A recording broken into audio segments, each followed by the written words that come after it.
তোমাকে আজকে দেখামু ধান পানির সময় গ্রামের মানুষের সকালবেলার কামের কিছু অংশ।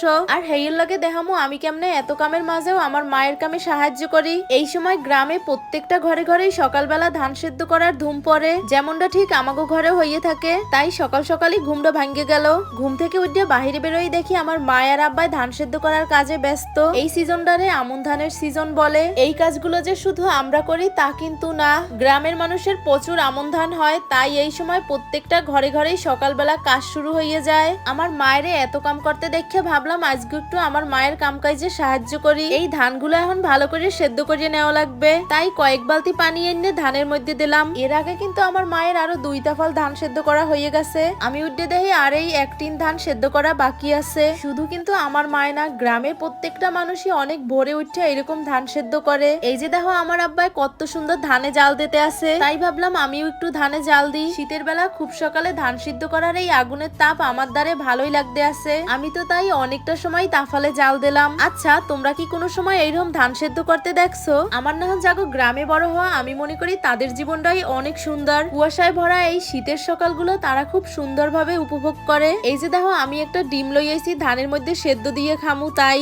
এই কামটা কিন্তু আমি সেই ছোট্টবেলা থেকেই করতে আসি। আমার মনে হয় খালি আমি না, গ্রামের প্রত্যেকটা ছেলেমেয়েরাই এই কামটা করে। ধান সেদ্ধ করতে দেখলে তারা এইরকম ডিম সেদ্ধ করে খাইবেই।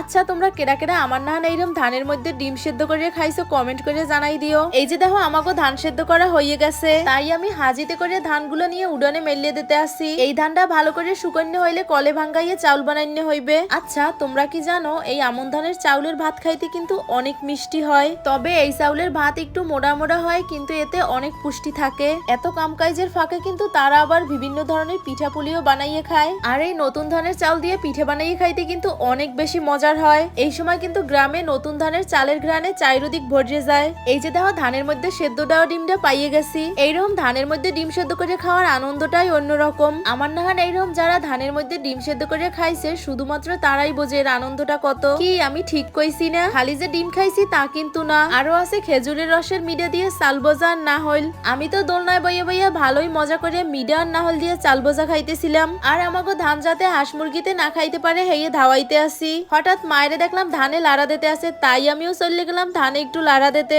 এইরকম করে ধান লাড়তে আমার ভালোই লাগে। এখন এইরকম কয়েকবারই ধানগুলারে ভালো করে লাড়া সাড়া দিতে হইবে, হেলে ধানগুলো ভালো মতো রোদ্দুরে শুকাইবে আর ভালো চাউলও হইবে। গ্রামের মানুষজন এইরকম ধান সেদ্ধ করার কাজগুলো তারা কোনো সময় কষ্ট মনে করে না, তারা আরো এই কাজগুলো অনেক আনন্দ করে করে। পৌষের সকালে এইরকম ধান সেদ্ধ করা ইয়া যেন গ্রাম বাংলার এক ঐতিহ্যবাহী উৎসব। আচ্ছা, আমার ভিডিওগুলো তোমাকে দ্বারা কেমন লাগে কমেন্ট করে জানাইয়ে দাও। আর ভালো লাগলে অবশ্যই ফলো লাইক শেয়ার দিয়ে পাশে থাকো। দেখা হইবে আবার নতুন কোনো ভিডিওতে। Bye bye.